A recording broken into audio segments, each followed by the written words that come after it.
की पुण्य चेतना उर में हम सब धारे, उर में हम सब धारे। बाल हृदय में उसे जगाकर जगे देश यह सारा। गीता परिवार हमारा, गीता परिवार हमारा। जय भारत माँ, जय गीता माँ, जय भारत माँ, जय गीता माँ।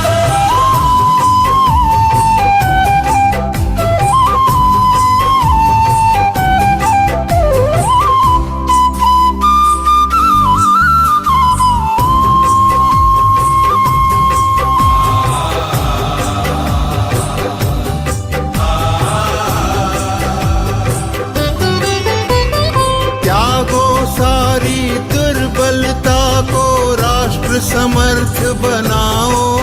जय भारत माँ, जय गीता माँ, जय भारत माँ, जय गीता माँ। त्यागो सारी दुर्बलता को राष्ट्र समर्थ बनाओ। बंधु भाव समता ममता से सबको गले लगाओ, सबको गले लगाओ। चलो विवेकानंद मार्ग पर शुभ संदेश हमारा। गीता परिवार हमारा, गीता परिवार हमारा। ईश्वर भक्ति भाव से बहती संस्कारों की धारा। भारत माँ की सेवा में गीता परिवार हमारा, गीता परिवार हमारा, गीता परिवार हमारा, गीता परिवार हमारा, गीता परिवार हमारा।